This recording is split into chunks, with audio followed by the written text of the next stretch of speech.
Guys, share ko lang yung aming Kalana de use oil. Ayan yung apoy niya. Ito nga pala yung kalan namin guys ay yung galing siya dun sa kalan na yung dibumba. Ito siya, yung dibumba dati. Pinilalagyan ng gas. So ngayon kinonvert namin sa use oil na kalan. Ginamit pa rin namin yung mismong hose niya. Ayan, galing sa ilalim. Papunta doon, papunta dito sa switch. Tapos yung switch naman ang itinap namin dito sa mismong tubo. Ayan, nakatap na siya dyan. Mismong tubo. Papunta sa tangke. Ayan. At ito yung aming fan. Papunta doon sa ilalim. Ayan, pwede nyo gayahin yung itong style guys. Yung kalan na dati na dibumba. Ayan, dating dibumba. So, pinalitan ng use oil ang gamit. Ito yung apoy niya guys. Oh. Ayan yung apoy niya. Tapos ito yung volume niya sa blower. Tapos pag magka-adjust, yung iba kasi na nakikita natin, yung langis niya ay mayroon pang isang tubo dito. May isang tubo pa nakausli. Tapos yung langis, pupatak-patak na sa tubo. Ito guys, wala na. Kasi mismong tangke nito, na dating tangke, yan, ito yung dating tangke, yun pa rin walang binago. Yan pa rin tubig. Yan pa rin yung hose niya. Yan.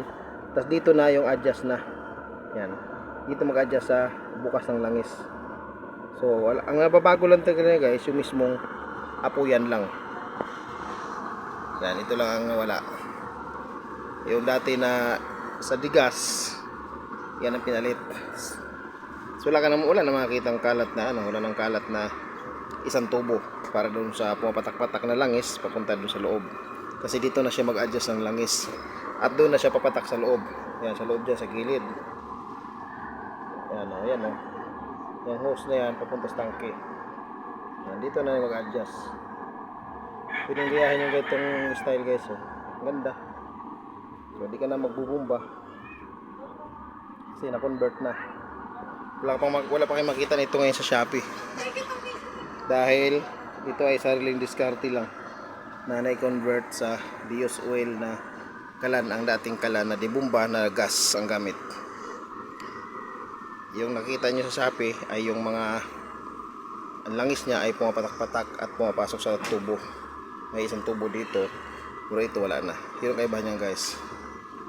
Yan, ito yung volume, ano, volume ng pan.